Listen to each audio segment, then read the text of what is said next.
20,000 करोड़ रुपए इन्होंने खर्चे नए संसद भवन को बनाने में। 8,000 रुपए के ये हवाई जहाजों में उड़ के जाते हैं सिर्फ उनके लिए। 2 हवाई जहाज खरीदे हैं 8-8 हजार करोड़ रुपए के।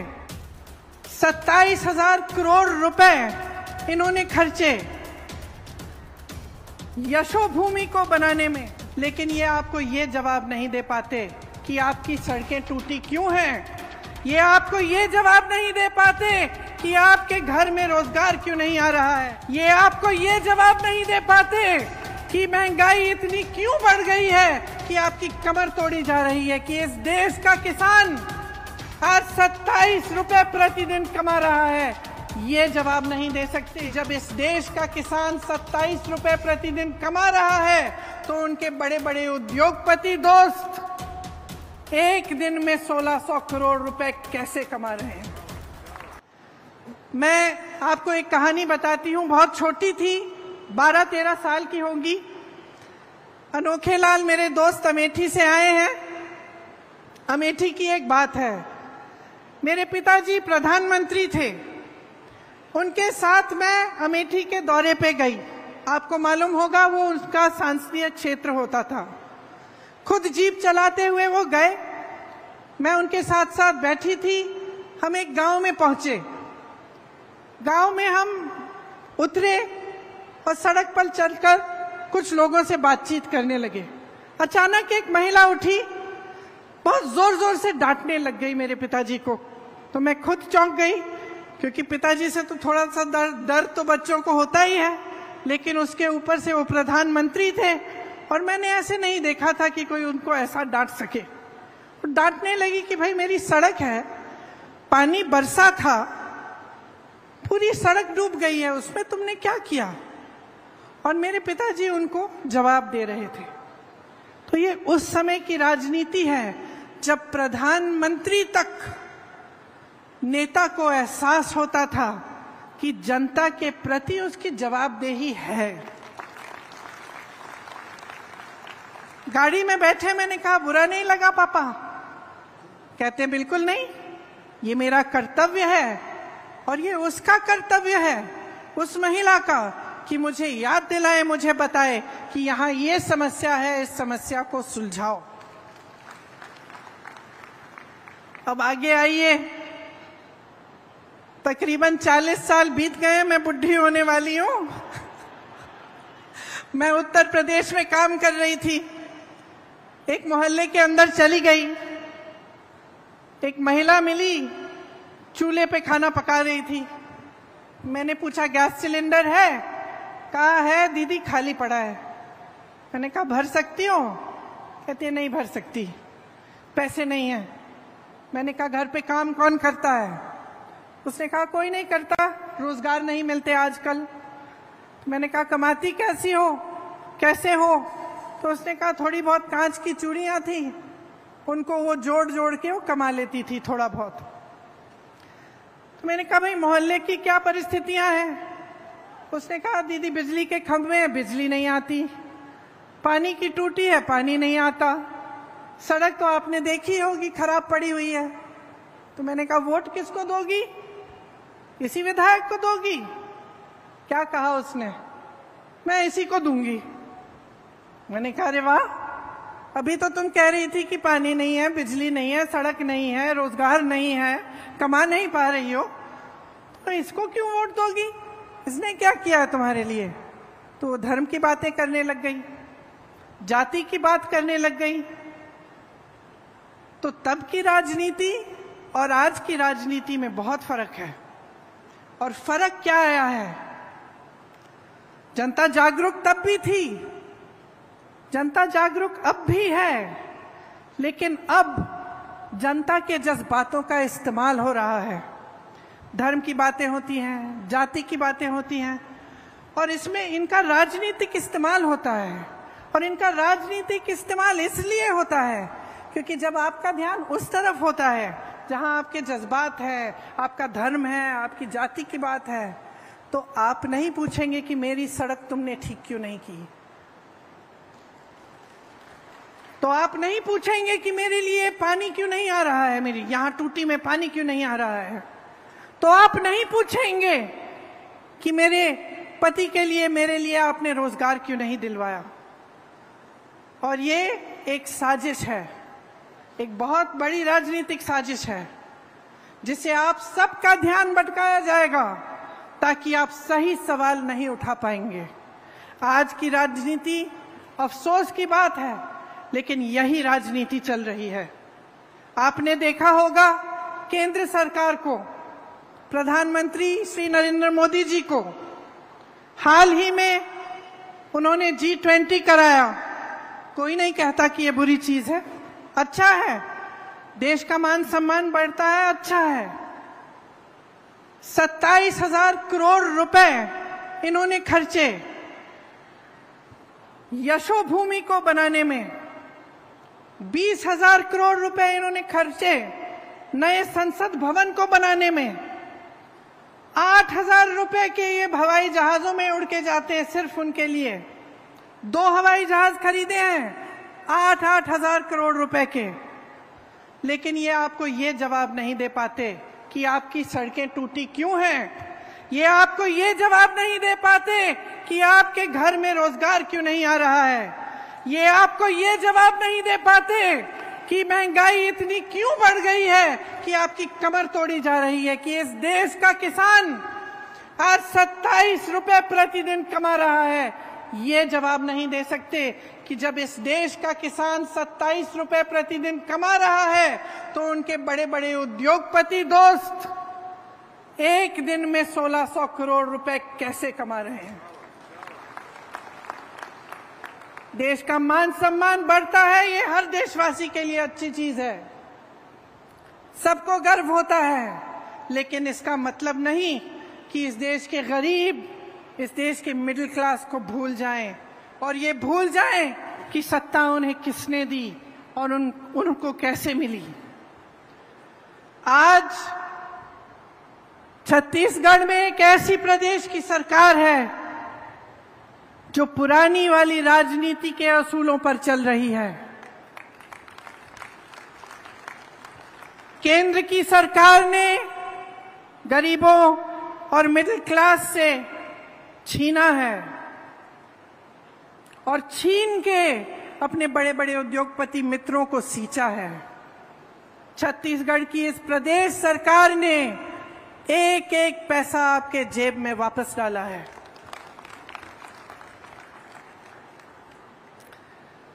महिलाओं के लिए जितनी भी स्कीमें की हैं वो इस भावना को मन में रखते हुए की हैं कि महिला क्या है और कितना बोझ उठाती है। इस देश की रीढ़ की हड्डी है महिला। मेरी बहनें, समाज का, परिवार का पूरा बोझ आप उठाती हैं। मुख्यमंत्री जी भाषण दे रहे थे, वो खुद कह रहे थे कि जानते हैं कि चाहे आप बाहर जाएं काम करने के लिए, तब भी आप घर आएं तो आपको घर का काम करना पड़ता है, आपको परिवार में बच्चों की परवरिश करनी पड़ती है और आप मुस्कुराते हुए ये बोझ उठाती हैं। मैं जानती हूं कि रात को आखिर में, सबसे आखिर में जो सोती है वो महिला होती है। जब सारा घर साफ हो जाता है, चाहे कहीं की भी हो, चाहे वो गरीब महिला हो, चाहे बड़े घर की महिला हो, लेकिन परिवार का बोझ, समाज का बोझ भी उठाती है। और जो हमारी संस्कृति है, हमारे असूल हैं, जिस पर अगली पीढ़ी का भविष्य बनता है, वो भी महिलाएं बनाती हैं और महिलाएं उसकी रखवाली करती हैं। तो यही भावना प्रदेश सरकार ने आगे बढ़ाई और महिलाओं के लिए, आपको और भी सशक्त बनाने के लिए तमाम स्कीमें भूपेश बघेल जी की सरकार ने आगे बढ़ाई। 10 लाख से अधिक महिलाएं 2018 से स्वयं सेवा समूह में जुड़ी हैं। मैं उनसे बातचीत करते हुए कह रही थी कि जो पहले कमा नहीं पा रही थी उन्हें मौका मिल गया, थोड़े बहुत पैसे इकट्ठे किए, एक छोटा सा व्यापार शुरू किया। उस छोटे से व्यापार के जरिए अपने बच्चों को पढ़ा लिखाया, आगे बढ़कर थोड़ा अपने घर के लिए कुछ खरीद लिया, एक सिलाई की मशीन, कुछ बकरे, एक गाय, और उसके जरिए फिर उस माध्यम से फिर और कमाने लगी और आगे बढ़ी। सरकार स्कीम लाई, उन स्कीमों के तहत और भी कमाई हुई और मुस्कुराकर मुझे कह रही थी कि कुछ ऐसे स्वयं सेवा समूह हैं जिन्होंने हजारों लाखों रुपए कमा लिए हैं। इसी तरह से जो आंगनवाड़ी की कार्यकर्ता हैं उनका मानदेय बढ़ाकर 10,000 रुपए बनाकर उनकी मदद कराई, सहायिका को भी मदद की, उनका भी मानदेय बढ़ाया, मिनी आंगनवाड़ी की कार्यकर्ताओं का भी 7,500 तक बढ़ाया, मितानिन बहनों की प्रतिमाह 2,200 रुपए की आय उनको भी दिलवाई, मुख्यमंत्री सुपोषण अभियान से जो कुपोषित महिलाएं हैं उनका भी लाभ हुआ, दाई दीदी क्लिनिक शुरू करवाई जिससे महिलाओं के लिए महिलाओं द्वारा संचालित क्लिनिक बनी जिससे निःशुल्क इलाज हो रहा है। महतारी जतन योजना एक ऐसी योजना जिससे गर्भवती महिलाएं को अच्छा भोजन मिलता है, उनको पौष्टिक भोजन मिलता है। सरकारी स्कूलों में लड़कियों को स्नातक तक मुफ्त शिक्षा दिलवाई। स्वामी आत्मानंद स्कूल में 50% महिला का आरक्षण हुआ। मैं कुछ छात्राओं से मिली, इतनी खुश लग रही थी, कह रही थी इंग्लिश मीडियम स्कूल है, बहुत खुश थी, उन पे अपने आप पर गर्व था। महिला स्वयं सहायता समूह में करोड़ों के लोन माफ किए गए। मुख्यमंत्री नोनी सशक्तिकरण सहायता योजना से श्रमिकों की बेटियों को 20,000 रुपए की आर्थिक मदद मिली। गोठान समितियों में हजारों महिलाओं को रोजगार मिला। मिशन क्लीन सिटी परियोजना के तहत हजारों महिलाएं कार्यरत हुईं और ऐसी बहुत सारी और स्कीमें प्रदेश सरकार ने खास तौर से मेरी बहनों के लिए लागू की। ये सब इसलिए हो रहा है क्योंकि छत्तीसगढ़ की सरकार का आपके लिए एक विजन है और वो आज तक सीमित नहीं है। वो आपके आज को मजबूत बनाना चाहते हैं और आपके कल को भी बुलंद बनाना चाहते हैं। आप सब ने अक्सर सोचा होगा कि सत्ता के पीछे लोग बहुत दौड़ते हैं, खासतौर से नेता लोग बहुत दौड़ते हैं, और मैंने अपने अनुभव में देखा है कि कई ऐसे नेता होते हैं जो सत्ता के लिए ही उत्सुक होते हैं, महत्वाकांक्षी होते हैं और सत्ता इसलिए चाहते हैं ताकि उनका मान सम्मान बढ़े, उनके पैसे इकट्ठे हों, उनके बड़े बड़े महल बने। वो एक तरह का नेता होता है। लेकिन एक अलग तरह के नेता भी होते हैं जो सत्ता इसलिए चाहते हैं क्योंकि उस सत्ता के जरिए जनता की भलाई कर पाएंगे। और मैं गर्व से कहती हूं कि आज छत्तीसगढ़ में जो कांग्रेस पार्टी का नेतृत्व है वह इसी तरह का है कि सत्ता इसलिए इस्तेमाल करते हैं इस तरह से कि आप सबकी भलाई हो। जैसे मैंने कहा कि जो आपकी संपत्ति है, इस देश की संपत्ति है, इस प्रदेश की संपत्ति है, वो आपके काम आई। आपने देखा होगा कि केंद्र सरकार सहायता नहीं करती प्रदेश की सरकार की, और केंद्र सरकार की जो नीतियां हैं उनके तहत जितनी भी देश की संपत्ति थी, चाहे बड़े बड़े पीएसयू थे, चाहे बंदरगाह थे, चाहे एयरपोर्ट थे, सब बड़े बड़े उद्योगपतियों को दिए गए। ये आपकी संपत्ति थी, आज आपकी नहीं रही।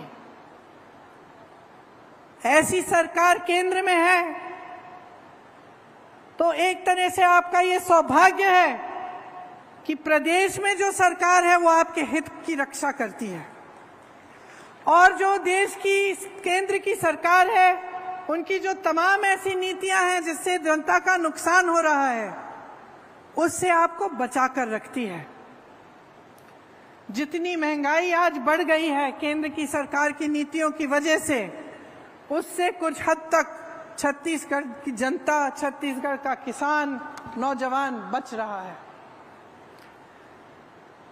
आजकल महंगाई इतनी बढ़ गई है कि मेरी बहनों, मैं जानती हूं आप पर बोझ बहुत ज्यादा भारी हो गया है।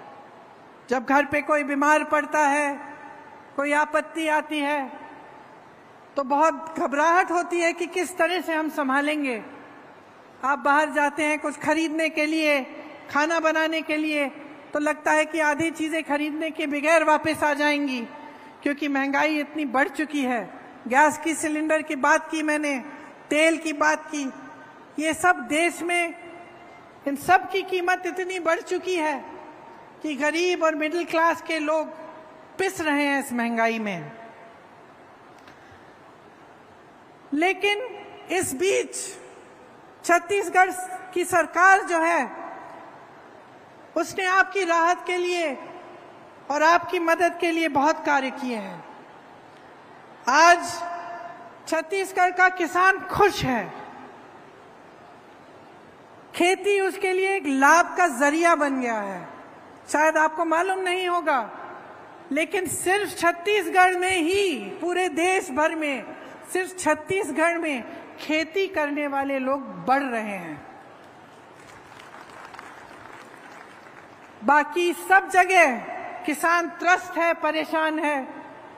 महंगाई की वजह से, डीजल के दाम की वजह से, खाद यूरिया के दाम बढ़ने की वजह से बहुत कम कमा पा रहा है। यहाँ राजीव गांधी किसान न्याय योजना के तहत देश में सबसे ज्यादा धान की कीमत छत्तीसगढ़ में ही मिल रही है। गन्ना, मक्का, कोदो, कुटकी, रागी, दलहन, तिलहन, इनके किसानों को अतिरिक्त लाभ भी हो रहा है। मिलेट, जिसके बारे में किसी ने पहले सुना ही नहीं होगा, आज उसका कितना लाभ आप सबको मिल रहा है। आज छत्तीसगढ़ का नाम देश भर में जाना जाता है और आपके प्रदेश का सम्मान हर रोज बढ़ते चले जा रहा है। मैंने सुना कि प्रधानमंत्री मोदी जी यहाँ आकर धान खरीदी का श्रेय लेते हैं। मैं उत्तर प्रदेश से आती हूँ। मैं पूछना चाहती हूँ कि अगर मोदी जी की सरकार ही छत्तीसगढ़ का धान खरीद रही है, तो उत्तर प्रदेश के किसान अपना धान 1200 या 1400 रुपए में क्यों बेच रहे हैं? वहां तो इन्हीं की सरकार है। आवारा पशु की इतनी बड़ी समस्या पूरे उत्तर भारत में है। जहां जहां हम जाते हैं लोग त्रस्त हैं, परेशान हैं। आवारा पशु रात को खेती खा रहा है। पूरी रात महिलाओं को खेती में बैठना पड़ता है अपनी खेती की रखवाली करने के लिए। यहाँ जो गोठान की स्कीम है, उसके जरिए ये समस्या ही दूर हो चुकी है। इसका मिसाल हर चुनाव में हम हर प्रदेश में देते हैं। उत्तर भारत में, उत्तर प्रदेश में मैंने गांव-गांव में कहा कि छत्तीसगढ़ का मिसाल देखिए, ये समस्या हल हो सकती है। छत्तीसगढ़ में हल की गई है। सरकार बनने पर 24 घंटों के अंदर अंदर ही छत्तीसगढ़ के किसानों का कर्ज माफ होना शुरू हुआ। भूमिहीन कृषि मजदूरों को सालाना 7,000 रुपए की अधिक सहायता मिल रही है। 91 लाख एकड़ वन भूमि पर 5 लाख से अधिक पट्टे दिए गए हैं। बस्तर में आदिवासियों की 4,200 एकड़ कृषि भूमि वापस की गई है। इसी तरह से लाखों बीपीएल परिवारों का 5 लाख तक निःशुल्क इलाज हुआ है। तेंदुपत्ता संग्रह का मेहनताना बढ़ाकर 4,000 रुपए कर दिया गया है। कमजोर वर्ग के 2.5 लाख से ज्यादा बच्चों को आधुनिक स्कूलों में शिक्षा मिल रही है। देखिए, ये प्रदेश, ये देश, ये आपकी संपत्ति है। आज जिन समस्याओं से आप जूझ रहे हैं, उनमें साफ है कि केंद्र सरकार की जो नीतियां हैं उनकी वजह से महंगाई, बेरोजगारी बढ़ रही है। प्रदेश सरकार पूरी तरह से कोशिश करती है कि इन समस्याओं से आपको बचाए और आपकी सहायता करे। चुनाव आने वाला है। चुनाव के समय सब नेता आपके सामने आकर वोट मांगते हैं। मैं सिर्फ आपसे आपकी जागरूकता मांग रही हूं। जागरूक बनो। जो कहानी मैंने आपको बताई कि एक गांव की महिला ने प्रधानमंत्री से पूछा कि तुमने मेरी सड़क ठीक क्यों नहीं की, उस तरह से आप भी बनो। जागरूक बनो और देखो कि पिछले 5 सालों में इस प्रदेश सरकार ने आपके लिए क्या नहीं किया, कितने कैसे कार्य किए हैं जिससे आप आगे बढ़ रहे हैं और आप विकसित हो रहे हैं। आपका नाम, आपके प्रदेश का नाम देश भर में, दुनिया भर में रोशन हो रहा है। और इस जागरूकता का इस्तेमाल अपनी ही भलाई के लिए करो। जब सवाल उठाते हो, जब जागरूक बनते हो, तो आपकी समस्याएं आगे आती हैं और आपका ध्यान भटकता नहीं है। जो ध्यान भटकाने वाली बातें हैं, जो नेता आपके सामने आकर आपके जज्बातों के आधार पर, धर्म के आधार पर, जाति के आधार पर, सांप्रदाय के आधार पर आपसे वोट मांगते हैं, उनको अपनी सच्चाई दिखाओ, अपने अनुभव पर उतरो और उनसे पूछो कि हमारे लिए आपने क्या किया। और जब आप ये सवाल छत्तीसगढ़ की प्रदेश की सरकार से पूछेंगे तो इसका जवाब आपको हर जगह मिलेगा। आपको उन महिलाओं से मिलेगा जो यहाँ पे स्टॉल्स में हैं, पाठशालाओं से मिलेगा, नौजवानों से मिलेगा और हर उस व्यक्ति से मिलेगा जिसके लिए इस प्रदेश की सरकार ने दिन रात एक करके काम किया है। इसीलिए यहाँ खड़े हुए मैं आपसे कहना चाहती हूँ कि आपकी जो महान संस्कृति है और हमारी राजनीति के जो पुराने असूल हैं, उनको याद करिए, उन्हें मत भूलिए। अपने प्रदेश के लिए, अपनी भलाई के लिए कांग्रेस पार्टी और भूपेश बघेल जी का समर्थन कीजिए, ताकि ये जो काम इन्होंने शुरू किया है, जिसका नतीजा अपने 5 सालों से अपने प्रदेश में देखा है, ये काम रुक ना पाए। आप ऐसी पार्टी को वोट देंगे जो बार बार आपका ध्यान भटकाती है, तो सिर्फ इसी काम में वो मस्त रहेंगे, इसी में वो व्यस्त रहेंगे, लेकिन आपकी समस्याएं हल नहीं होंगी। आप सबको बहुत बहुत धन्यवाद। आपने बहुत ध्यान से मेरी बातें सुनी। इन्हें भूलिएगा मत और अपनी ही भलाई के लिए, अपने भविष्य को मजबूत बनाने के लिए अपना कीमती वोट दीजिए। बहुत बहुत धन्यवाद। जय हिंद।